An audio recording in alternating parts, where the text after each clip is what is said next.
Happy Friday, Clarets. Here we are, another video, another The Dust Settles, which is a series that I'm liking quite a lot, to be honest. I'm liking making them. I'm liking the gap between them is big enough. It's enough to not be reactionary and to be, getting caught out with just going straight off the cuff and saying stuff that you don't really mean at that moment. You're just emotional. So I'm enjoying it. I'm liking it. Let me know what you think in the videos. If you want me to do anything different, talk about anything different, change the format, whatever. Let us know what you think.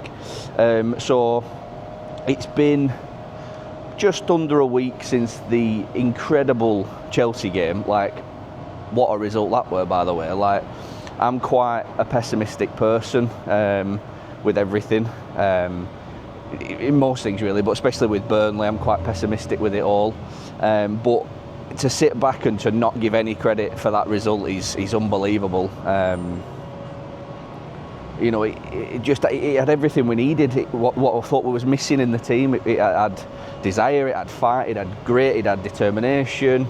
The only thing it were lacking was probably just that bit of quality that we've kept saying for a while, that they're just key moments where we could maybe nick an extra goal or make the right pass. It's just missing. But that being said, to go to Chelsea, Liverpool, Tottenham now, to look back at it all, you think, wow, yeah, it's something's, dare I say it, something's clicked. Now,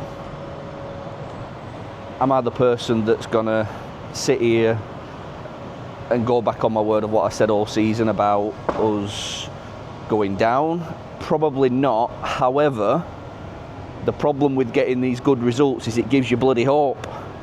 And that's the worst thing you can have as a football fan. It's the worst thing you get. You get hope, you get deluded, you get carried away, you get hopeful. And I think I've got all three. I think I've gone full, I've gone hopeful, I've gone deluded. I'm definitely probably getting carried away with myself. But getting them points and putting them performances in suggests to me that the players are fighting for the manager. And I was quite critical with them, saying that I think they've stopped fighting, I think they've stopped caring, and they haven't. I think I've got that wrong, and I'll hold my hands up on that one. I think they do care. Now, that doesn't mean that they still don't have the quality that they need to stay in this division, but fight will get you quite a long way in this game. It really, really will. And to be fighting still, to have not given up, I think he's going to hold you in good stead. I really do. It's just we need to sort out these bits of lapses of concentration, lack of quality. I said on a recent Turfcast pod that we are a team that struggles to start games. We get caught out really early on more often than not, and that's got to stop. So hopefully we can do that. Now, looking ahead to Brentford tomorrow, as of time of recording, this to me feels like, I'm not going to say I will say do or die. This feels like genuinely like a real last chance sort of, not saloon, but it just feels like really an important, pivotal moment now in our season, where if we get the 3 points, it just closes that gap up enough to West Ham that it just makes it doable, because West Ham and Forest both have difficult games and they look like they probably could lose both them games. Now, the important thing for us to do for the remainder of the season, I think, not the remainder, but the next few games, is to stay in touch. Because you stay in touch, you just keep yourself, you keep putting pressure on the teams above us to do something. And I think that's probably going to be our only sort of get out of jail card at this point, is if we put pressure on enough to make those above us flounder a little bit. Now, the next couple of games, we've got teams like Brentford, Bournemouth, Fulham, Everton. But crucially, in the run up to the end of the season, now we have to play all Leeds, Forest, and Wolves. Now, I think our main directive here has to be stay in touch of the pack. Use weekends like this to our advantage. Now, I'm not saying that it's going to be an easy game, it's going to be far from it. However, if we can show that fight that we had against Chelsea, that resilience we have had against Chelsea, I think we can get something against Brentford. I really do. I really think we'll get something. I think we'll get a win. And again, this is what's happened. That results, the delusion sets in, the false hope sets in, and then you'll end up back on your arse, you're like an idiot again. But I think this is a really important part of our season now. We have to sort of put aside the quality argument. We have to put aside all the, finger pointing and all this, that, and the other, and just get together now and just try and get that win. That's what's going to happen. It's got to be a grotty, horrible win, I think, now. That's what's going to happen, I think. So, for me, I think we'll do it. I think we might win. I think we will. I think we might win.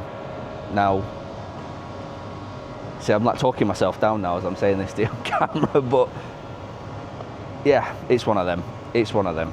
So, look, I did another article on my X account, basically talking about, peaks and troughs and the club's up and down all the time, and it's not consistent enough on the pitch. And I've been pretty Parker out all the way through it. I mean, I'm really on the whole. However, I think we have to drop that now and just accept that Parker isn't going anywhere this season. That's a guarantee. There's no plans to replace him. So I think the only way we can help these lads on a Saturday now, especially at the home games, I know the away fans do an amazing job, but we've sort of got to put aside the Parker thing for now. And just, even for that first 20 minutes, we've got to be making it hell at Turf Moor. Like, we've got to make it so unpleasant for these teams to come and visit us that it really does, it gets teams nervous. And that can only happen if we just, for the minute, just drop the whole Park Out thing, drop the ALK board thing. That's still happening in the background. There's still anger and frustration to them. That can still happen.